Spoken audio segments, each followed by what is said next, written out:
Hello बच्चों, आज class का सेशन स्टार्ट होगा 9th क्लास से। ठीक है, और टॉपिक हमारा क्या है? सेल, CLL, है ना। और हम लोग 9th क्लास से स्टार्ट करने वाले हैं क्योंकि कुछ बच्चों ने 9th के लिए कहा था। और बेसिकली हम गर्मी की छुट्टियों में सारा कोर्स डालेंगे, 9th और 10th पूरा का पूरा। सो टेंशन नहीं लेना है, 10th का सीरीज अपना चलेगा। हम लोग सारे ऑर्गन्स करेंगे ह्यूमन बॉडी के, है ना, सारे ऑर्गन सिस्टम कर लेंगे। और हम 9th में भी करेंगे सेल और, है ना, ऑर्गेनिजम्स वगैरह सब कुछ। चलो स्टार्ट कर रहे हैं। सेल, सेल को हिंदी में बोलते हैं हम लोग कोशिका। क्या बोलते हैं? कोशिका। तो सेल है क्या? तो सबसे पहले मैंने कुछ पॉइंट्स लिख रखे हैं ताकि आपको ये राइट डाउन करने में, नोट्स करने में, है ना, आसानी हो जाए। ये मैं लिखूंगा तो ज्यादा टाइम जाएगा। सो देखिए, all living organisms are made up of microscopic unit called cell. जरा यहां समझना है क्या लिखा है मैंने। What is cell? सेल क्या है? तो सेल को समझने के लिए आपको देखना होगा ऑल लिविंग ऑर्गेनिज्म।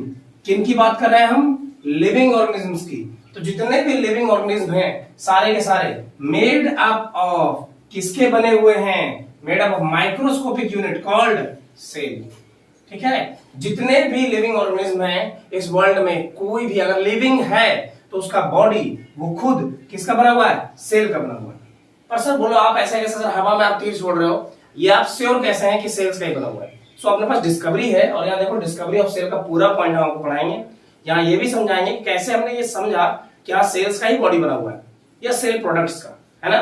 तो देखिए आप कहते हैं क्या, तो क्या समझे आप कि जितना भी ऑर्गेनिज्म इस दुनिया में है वो सारा का सारा किसका बना हुआ है? सेल का बना हुआ है। पर इसके बारे में अब सेल का डेफिनेशन क्या होगा सर?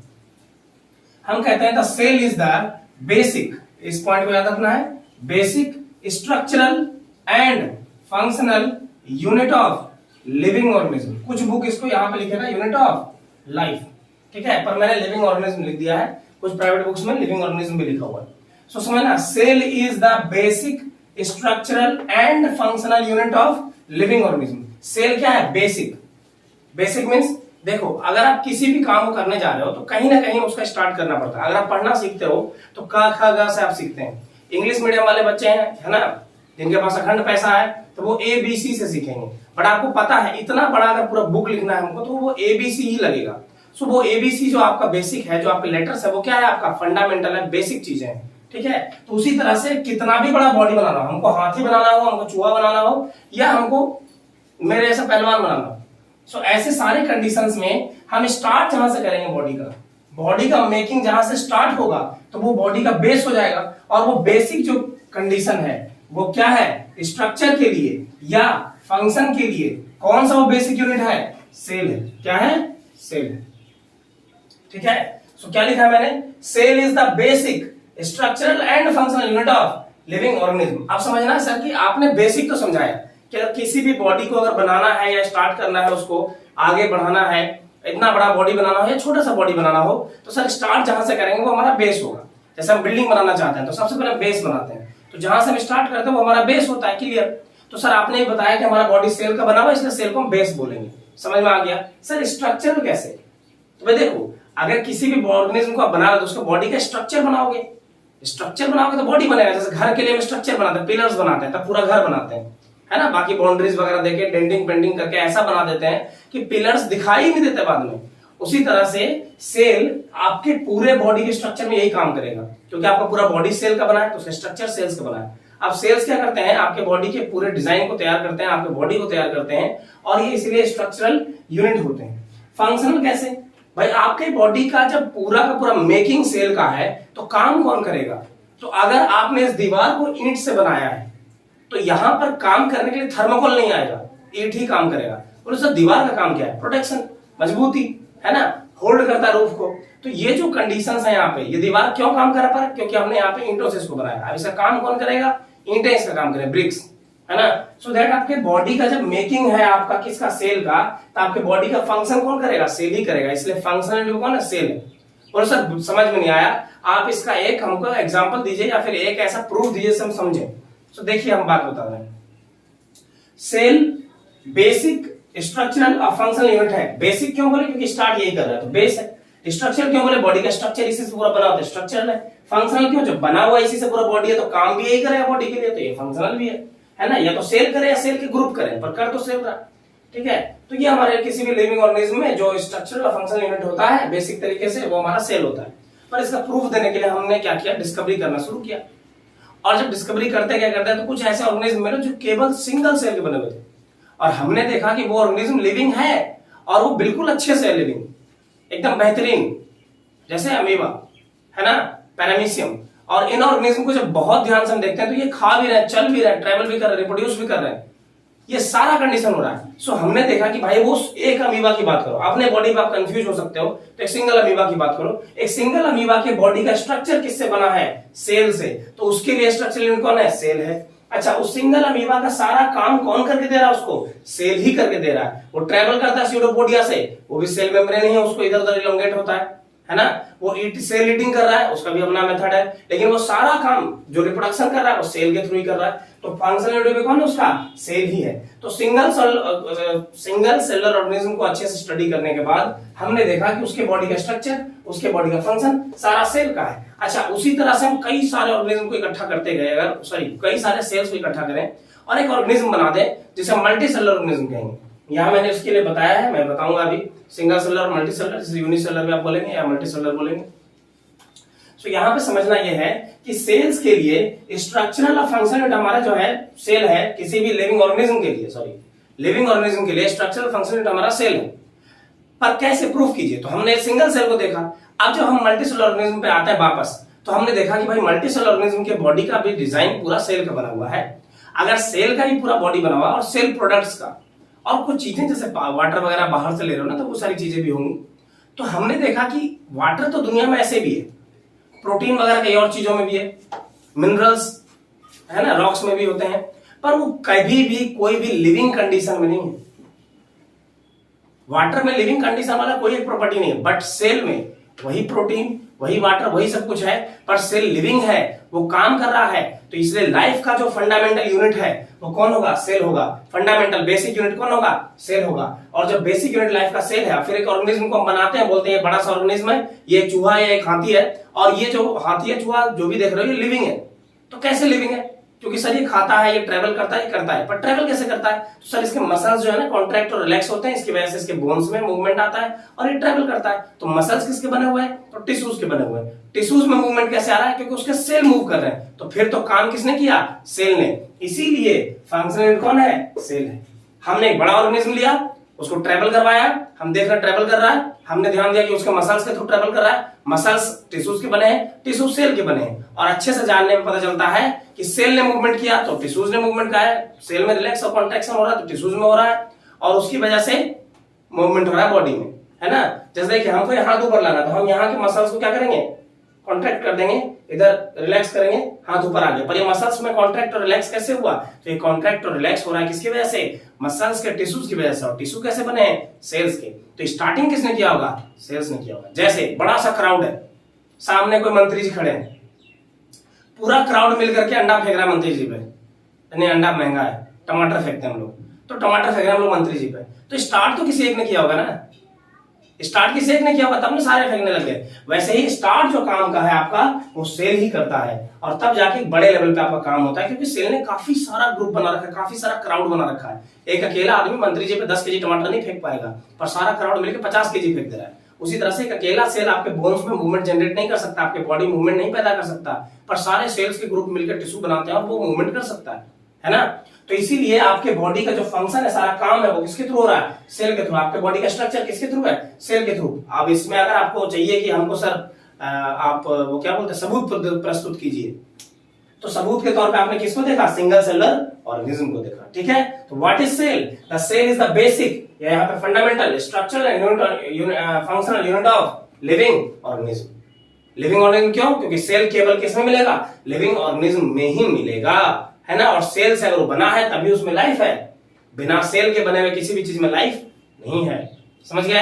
अब सेल भले ही प्रिमिटिव टाइप हो या फिर आपका मॉडर्न टाइप का हो, वो एक अलग बात है। सो समझ गए क्या सेल होगा, है ना। सेल हमारे बॉडी का स्ट्रक्चरल यूनिट है, क्योंकि हमारे बॉडी का स्ट्रक्चर उससे बना है, और फंक्शनल यूनिट है, क्योंकि हमारे बॉडी का काम भी कहीं ना कहीं सेलुलर लेवल पे ही होता है। हम खाते हैं तो हमारी सारी एनर्जी सेल्स को मिलती है ना। और हम रेस्पायर करते हैं तो हमारा सारा ऑक्सीजन एक एक सेल को हम देते हैं, और वहीं पे जाकर के रेस्पिरेशन होता है ना। समझ गए? तो यहाँ पे सेल हमारे बॉडी का फंक्शनल स्ट्रक्चर यूनिट है, और इसी से बनते हैं ऑर्गेनिज्म। तो ऑर्गेनिज्म क्या है सर? तो ऑर्गेनिज्म सर, सेल जब अपना ग्रुप बनाएगा तो ऑर्गेनिज्म बनेंगे। ठीक। लेकिन समस्या यह है कि कुछ ऑर्गेनिज्म ऐसे हैं जो बिना ग्रुप वाले सेल्स के हैं। मतलब हमने ऑर्गेनिज्म को दो हिस्सों में डिवाइड किया सेल के बेसिस पर, यूनिसेलुलर, यूनिसेलुलर, यूनि मींस एक सिंगल, जिसका बॉडी सिंगल सेल का बना होगा, और हमने फिर कहा मल्टी सेलुलर, मल्टी मींस बहुत सारा, तो हमने कहा मल्टी सेलुलर जिसका बॉडी बहुत सारे सेल्स का बना होगा।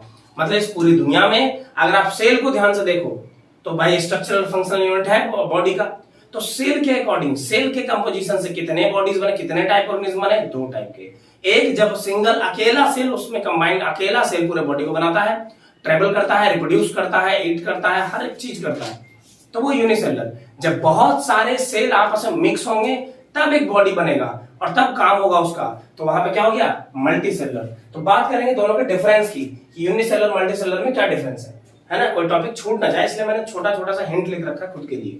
सो यूनिसेलुलर मल्टी सेलुलर डिफरेंस आप सुन लेंगे, ठीक है। और नोट्स 10th के बच्चों का अभी तक नहीं गया है, वो कुछ प्रॉब्लम ये है कि हमारे जो एडिटर भाई साहब हैं, है ना, सलाम लौकी भाई, वो अभी गायब है, तो वो आएंगे एडिटर भाई साहब हमारे, तब वो एडिट करके और जो भी है नोट्स वगैरह सब जाएगा आपका, ठीक है ना, धीरे धीरे सब हो जाएगा। और गर्मी की छुट्टी समझो कि बस सारा कुछ क्लियर कर देंगे आपका। तो मल्टी सेलुलर और यूनिसेलुलर में डिफरेंस, यूनिसेलुलर का पूरा बॉडी सिंगल सेल का बना होगा, मल्टी सेलुलर का पूरा बॉडी मल्टी सेलुलर होगा, मतलब बहुत सारे सेल्स का बना होगा।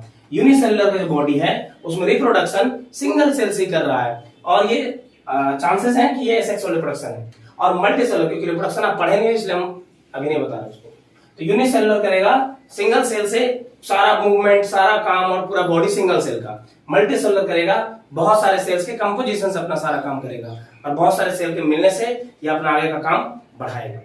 समझ गए? तो इसका एक्टिविटी एक सिंगल सेल है, मल्टी सेल से होता है, प्लस यूनिसेलुलर में एक सिंगल सेल सारा काम कर देगा, लेकिन मल्टी सेलुलर में अगर एक सिंगल सेल की बात करो तो बोलते हैं एक यूनिक काम करेगा या किसी एक खास ग्रुप का काम करेगा, सारे काम अकेले नहीं करेगा, ठीक। मतलब मल्टी सेलुलर एस्पायर करेगा, ट्रेवल करेगा, जो भी करेगा, अलग अलग सेल पार्टिसिपेट करेंगे उसमें, कोई एक सेल पार्टिकुलर सिंगल वर्क या फिर कुछ वर्क को कर सकता है, लेकिन यूनिसेलुलर में एक ही सेल सारा का सारा काम कर देगा। समझ गए? आगे बढ़ते हैं। अब है डिस्कवरी ऑफ सेल, ये टॉपिक आपके लिए इंपॉर्टेंट है, तो एग्जाम व्यू से ये आपको याद रखना होगा। और अब बढ़ने वाले हैं हम डिस्कवरी ऑफ सेल्स पर, ठीक है, कि सेल का डिस्कवरी कैसे हुआ, किसने किया, कब किया, और इंपॉर्टेंट 3-4 साइंटिस्ट के नाम और फिर सेल थ्योरी, ये आज का हमारा टॉपिक रहेगा, ठीक है। अब है डिस्कवरी ऑफ सेल, ठीक है। सेल के बारे में आपने देख लिया कि सेल हमारे बॉडी का स्ट्रक्चरल और फंक्शनल यूनिट है। क्यों स्ट्रक्चरल है? क्योंकि बॉडी उससे बना। फंक्शनल क्यों है? क्योंकि फंक्शन हमारा उसी से होता है। आगे बढ़ रहे हैं हम लोग, सेल का डिस्कवरी कैसे हुआ। तो बात यहां पर यह है कि 1665 में एक हमारे पास साइंटिस्ट थे रॉबर्ट हुक। क्या साइंटिस्ट का नाम था? Robert Hooke. इन्होंने अपना खुद का एक माइक्रोस्कोप बनाया था। अच्छा आप ये बताओ, बउआ यानी कि बच्चे के हाथ में अगर झुनझुना दोगे तो बजाता ही रहेगा, सिंपल सी बात है। तो रॉबर्ट हुक के पास खुद का बनाया माइक्रोस्कोप। अब इनका मन नहीं लगता था, इनका मन नहीं लगता था, क्योंकि इंडियन तो थे नहीं कि अपने पाइप से लड़ते रहे दिन भर बैठ के, तो इनका मन नहीं लगता था। तो करते क्या थे, ये अपने सिंपल वाले माइक्रोस्कोप से, प्रिमिटिव माइक्रोस्कोप से जो इन्होंने खुद ने बनाया था, और ये देखते रहते बैठ के किसी किसी चीज को, है ना, जो भी मर्जी है देख रहे हैं। तो इन्होंने कॉर्क का स्लाइस लिया। कॉर्क क्या होता है? कॉर्क ऐसे प्लांट्स के बार्क से बनाया था। कॉर्क का स्लाइस लिया, कट किया उसको एकदम पतला सा अच्छा सा, और उसको देखे। तो जब उसको देख रहे थे इस टाइप का इनको दिख रहा था, इसके अंदर ये कंपार्टमेंट लाइक स्ट्रक्चर दिख रहे थे इनको। इस एक कंपार्टमेंट लाइक स्ट्रक्चर को ये देख करके बड़ा खुश हुए। इनको लगा कि हम कोई तगड़ा डिस्कवरी कर दिए और दुनिया में अब मेरा खतरनाक लेवल पे नाम हो जाएगा। सो इन्होंने जो है अपना एक बुक लिखा था माइक्रोग्राफिया। क्या बुक लिखा था? माइक्रोग्राफिया। तो 1665 में उस माइक्रोग्राफिया बुक में इन्होंने ये मेंशन किया था कि भैया आपका जो कॉर्क का स्लाइस है उसको जब कट करोगे उसके अंदर आपको एक ब्लैंक स्पेस दिखेगा जो कंपार्टमेंट लाइक स्ट्रक्चर होगा, और उस एक कंपार्टमेंट लाइक एक ब्लैंक स्ट्रक्चर को हम बोलते हैं सेल। क्या बोलेंगे? सेल, ठीक। तो रॉबर्ट हुक ने उसको सेल समझा। हालांकि ये बौद्धिस्ट लोगों के जो मॉन्क होते थे उनके रहने का घर जैसा होता था, कंपार्टमेंट लाइक, और उसको सेलस बोलते थे। तो वहां से सेल बर्ड उन्होंने पिक कर लिया और सेल ले लिया, ठीक है। तो यहाँ पे सेल बर्ड का डिस्कवरी हो गया। बट रॉबर्ट हुक ये नहीं जानते थे, कतई नहीं जानते थे, बिल्कुल भी नहीं। बेचारा गलती से डिस्कवरी नहीं करते कि तुम लोगों को इतना पढ़ने को मिल जाएगा।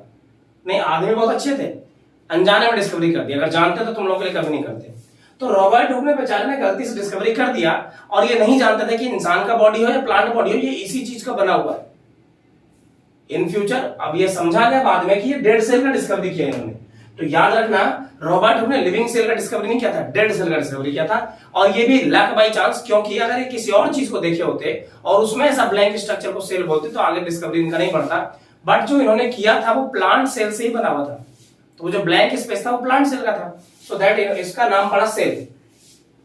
1665 में रॉबर्ट हुक ने सेल का डिस्कवरी कर दिया। कैसे किया? कॉर्क स्लाइस के देखने से किया। कहां से देखे? अपने खुद के माइक्रोस्कोप से देखे।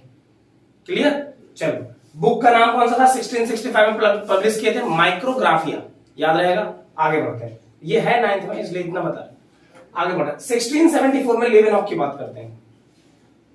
लेवेनहॉक तगड़े आदमी, इन्होंने डॉग, ह्यूमंस, बाकी सारे एनिमल्स पे भी कुछ रिसर्च किया है, क्योंकि ये माइक्रोबायोलॉजिस्ट थे और ये डच के थे। ठीक है, नेशनलिटी वगैरह कुछ इंपॉर्टेंट नहीं है 9th के बच्चों के लिए। डच साइंटिस्ट थे लेवेनहॉक, और इन्होंने 1674 में पहला लिविंग सेल देखा, फ्री लिविंग सेल।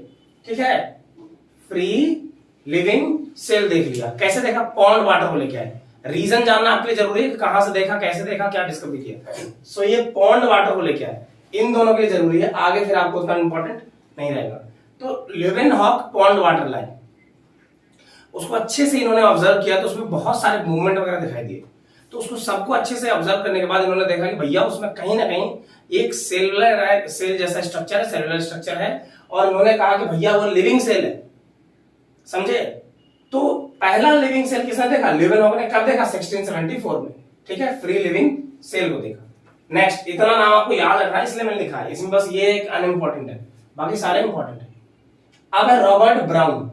1831 में रॉबर्ट ब्राउन नाम के एक साइंटिस्ट आए, जिन्होंने बहुत ही खतरनाक डिस्कवरी किया कि आप जो सेल की बात कर रहे हो सर, उस सेल के बीच में डेंस पोर्शन है, ये गाढ़ा सा डेंस सा जो पोर्शन है, इसका हमने एक नाम रखा है क्या? न्यूक्लियस। न्यूक्लियस का डिस्कवरी किसने किया? तो याद रखना, पूरे इस ऑब्जेक्ट का डिस्कवरी किसने किया? रॉबर्ट हुक ने।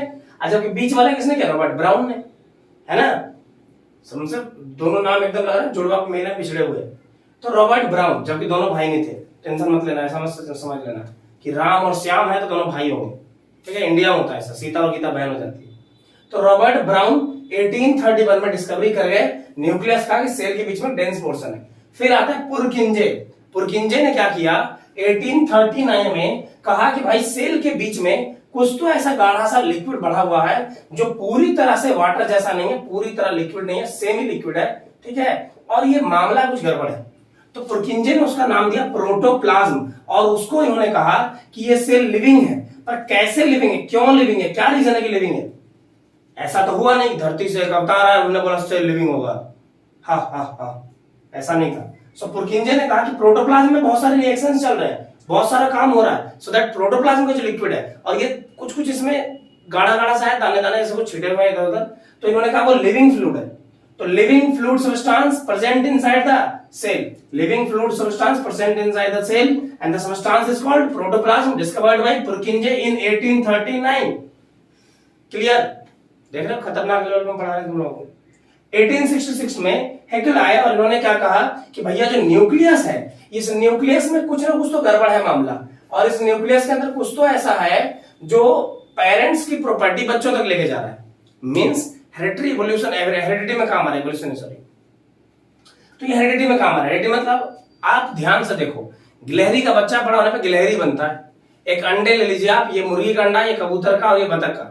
ठीक है, 3 अलग अलग एनिमल्स के अंडे ले लीजिए आप, और तीनों को आप एक ही एनिमल के थ्रू उसको ग्रोथ करवाइए आप। ठीक है, क्योंकि सारे एनिमल अपना वार्म देते हैं, बॉडी का हीट देते हैं, तो वो ग्रोथ करता है। तो किसी एक एनिमल से ग्रोथ हो, फिर भी जिस अंडे में से जो ऑर्गेनिज्म निकलना है वही निकलेगा। तो उसको कैसे नॉलेज मिला कि ऐसा ही होना चाहिए, है ना?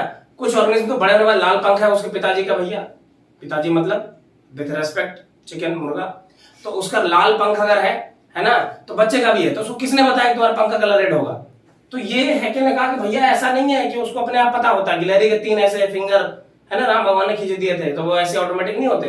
वो कहां से जा रहा है? न्यूक्लियस रिस्पॉन्सिबल उसके लिए, क्योंकि वो जो उसके पेरेंट्स में जो कैरेक्टर है, वो कैरेक्टर उसमें आ रहा है। वो आ रहा है कैसे? हेरिडिटरी कैरेक्टर कैसे आ रहा है? न्यूक्लियस की वजह से। तो हैके ने बस ये कहा, डिस्कवरी न्यूक्लियस का नहीं किया, इसने न्यूक्लियस का रूल बताया कि एक ऑर्गेनिज्म का जो प्रॉपर्टी उसके बच्चे को मिलता है न्यूक्लियस की वजह से, न्यूक्लियस में ऐसा सारा फैक्टर है। ठीक है, तो यहां डिस्कवरी ऑफ सेल, सेल का डिस्कवरी किसने किया? रॉबर्ट हुक ने। पहला लिविंग सेल किसने देखा? लेवेनहॉक ने। न्यूक्लियस का डिस्कवरी रॉबर्ट ब्राउन ने। प्रोटोप्लाज्म को किसने बताया भाई? पुरकिंजे ने, और न्यूक्लियस हेरिडिटरी प्रॉपर्टीज को ट्रांसमिशन में, कैरेक्टरिस्टिक्स को ट्रांसमिशन में हेल्प करता है, किसने कहा, हैकिंग। ठीक है, ये आपका यहां तक मामला फिट हो गया, समझे। इसको आपको याद रखना है, आप चाहो तो स्क्रीनशॉट ले लो इसका, कुछ तो इसमें बर्बादी सा छा गया है ना, मगर फिर भी स्क्रीनशॉट आप कैप्चर कीजिए। ओके, अब अपना पॉइंट है cell theory. Discovery of cell हो गया, रॉबर्ट हुक से लेकर के रॉबर्ट ब्राउन तक, है ना, लेवेनहॉक, ये सब आप अच्छे से याद कर लोगे उसको, ठीक है, क्योंकि आप पे हमको भरोसा है ना, क्योंकि वो तोड़ने में आप माहिर हो। अब देखो सेल थ्योरी, सेल थ्योरी क्या है भाई, सेल थ्योरी क्या है, किसने दिया, कैसे दिया, क्यों दिया, कब दिया, है ना, पढ़ना पड़ रहा है आपको, इस गुस्से में आप हमेशा पूछते हो। तो आज हम बता रहे हैं 1838 में एक साइंटिस्ट थे स्लाइडेन। अब पता है मैंने क्यों लिखा जर्मन बोटनिस्ट और ये सब, क्योंकि तीनों के तीनों ही जर्मन थे। तो अब आपको ये पता चल गया कहां जाना है गुस्सा निकालने, है ना। चलो, सो 1838 में स्लाइडेन थे। स्लाइडेन ये थोड़ा सा प्लांट वाले साइंटिस्ट थे बेचारे, तो प्लांट पे डिस्कवरी किया, कई सारे प्लांट के एब्जॉर्ब किए, कई सारे प्लांट के बॉडी को एब्जॉर्ब करके देख के समझ के इन्होंने समझा कि हाँ भाई सारे प्लांट्स का बॉडी किसका बना हुआ, सेल्स का। तो उन्होंने एक स्टेटमेंट दिया कि all plant consist of cell, या all plants body are made up of cell, या all plants are made up of cells, simply. ठीक है, तो स्लाइडेन ने प्लांट से रिलेटेड कहा। फिर 1839 में एक और साइंटिस्ट है स्वान। स्वान जो थे जूलॉजिस्ट थे, तो उन्होंने बहुत सारे एनिमल पे, डॉग, कैट, रैट, जो भी है, सिंगल सेलर, मल्टी सेलर, सब पे स्टडी किया, और इन्होंने देखा कि भैया जितने भी एनिमल है वो सब किसके बने हुए हैं, सेल्स के बने हुए हैं। तो स्वान ने क्या किया, स्लाइडेन का और अपनी बात को मिक्स करके एक सेंटेंस कहा कि all animal and plants are made up of cells और सेल प्रोडक्ट्स। बोलो सर सेल प्रोडक्ट का मतलब, पहले से स्टेटमेंट को समझो फिर सेल प्रोडक्ट समझा रहा है। तो स्वान ने क्या किया, स्लाइडेन का कंट्रीब्यूशन है इसमें, ऐसा मत सोचना कि सर स्वान ने ये दिया है तो स्लाइडेन का नाम नहीं लेंगे। स्लाइडेन और स्वान ने मिलके सेल थ्योरी दिया है, ठीक है। स्लाइडेन ने बस इतना ही कहा कि भैया सारे प्लांट सेल्स के बने हुए हैं, क्योंकि उन्होंने बहुत सारे प्लांट को देखा और समझा।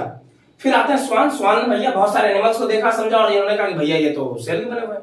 फिर स्वान ने कुछ प्लांट्स पे भी स्टडी किया, जब दोनों ही बातें सही थी तो अपना स्टेटमेंट और स्वान स्लाइडेन का स्टेटमेंट मिक्स करके इन्होंने एक लाइन बनाया कि all animal and plants are made up of cells and cell products, कि दुनिया के सारे एनिमल और प्लांट सेल और सेल प्रोडक्ट के बने हुए हैं, ठीक।